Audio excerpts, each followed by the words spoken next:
One of a father's essential role in his child's life is to destroy the symbiotic bond between the child and its mother. The fathers who weren't in their sons' lives, that action contributes to their sons' violent behaviors and their inability to be in committed relationships when they're adults. For a male child, it is more critical that that psychological bond to his mother is destroyed and broken before the age of 2, before he enters the second psychosocial stage of development in life, which is autonomy versus shame and doubt. A father's role is to teach his son how to love and how to develop his masculine identity by exploring his environment through various interactions. When a father breaks his son's bond to his mother, it starts a natural and initiation process that his son needs to enter adulthood.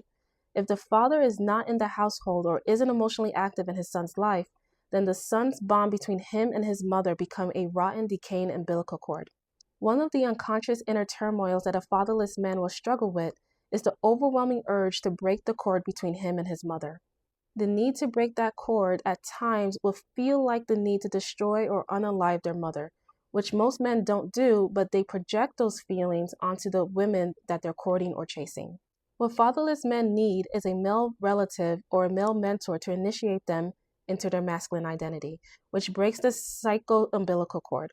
If a father doesn't break his son's psycho-umbilical cord before the age of 2, before that male child enters the autonomy versus shame and doubt stage, that male child will equate his masculinity with the feelings of shame and doubt his natural instincts. Why? Because at this stage, a young child is supposed to go out and assert himself into his environment and explore their 5 senses.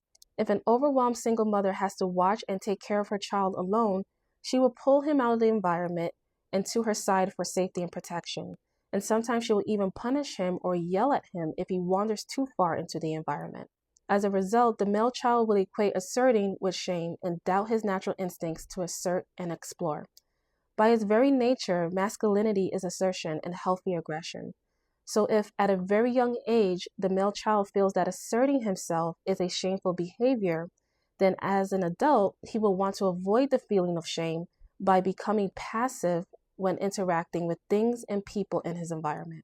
This means that his masculinity, aka his ability to assert himself and progress forward, will become an unconscious shadow wound that his conscious ego will not associate itself with, because his mother, out of fear and safety for her child, unintentionally programmed him to not be masculine by pulling him out of the environment. This also means that as an adult, the man will not be ambitious or push himself to achieve a higher career. He won't put in the effort to create healthy relationships. Effort is considered a healthy form of aggression that he did not learn from his father. And he will also want to be passive and cared for like how his mother programmed him. Unless fatherless men consciously develop their innate masculinity, they will not be able to evolve, they won't be able to affirm an authentic identity, and they will be stuck with a childlike mindset and behavioral patterns. I'm psychotherapist Victoria. Thank you for watching to the end and see you next time. Take care.